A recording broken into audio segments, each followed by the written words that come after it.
Il fascino senza tempo di una locomotiva a vapore per un viaggio nel tempo, un viaggio a suon di musica, bella musica.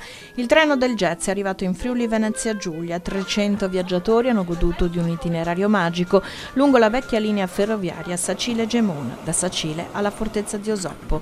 Il turista, o meglio l'esploratore, cerca esperienze, emozioni che aiutino a scoprire un territorio. Abbiamo una riserva naturale regionale del lago di Curnino, abbiamo un altipiano a Monteprat dove già organizziamo grossi eventi da tanti anni, abbiamo dei laghetti Packard dove si pratica la pesca sportiva e un tipo di turismo naturalistico e sportivo che attrae sicuramente molta gente da lontano, e il fatto di avere la possibilità di sfruttare anche questa onda di persone che possono raggiungere il nostro territorio con i treni storici, con questa bella iniziativa, con questa bella realtà ricreata, quindi non più una situazione di peso del territorio ma una situazione che dà veramente flusso e dà crescita, è sicuramente una cosa molto importante che vogliamo assolutamente investire e sfruttare. L'alta velocità per coprire rapidamente le distanze, i treni storici per raggiungere destinazioni del cuore. Tutto questo nasce dalla volontà di stare insieme, di far conoscere quelle che sono le eccellenze del nostro territorio,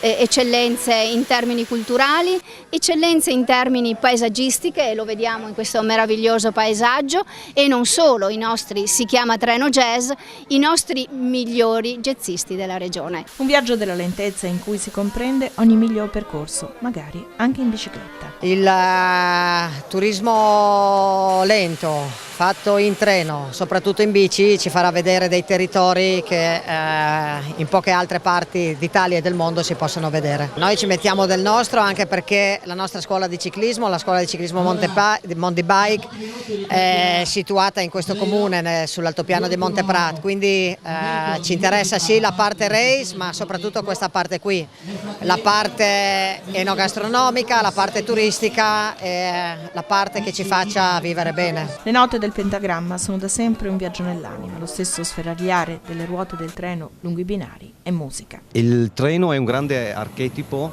nella musica afroamericana e più in generale nella musica, e dunque ci è sembrato giusto questo connubio jazz e treno. Il treno è il mezzo di spostamento, di fuga, della ricerca di nuove opportunità, e in questo modo è stato presente fin dall'inizio nella musica blues, nella musica folclorica e anche nel jazz. Il treno non si ferma, la corsa prosegue a suon di note.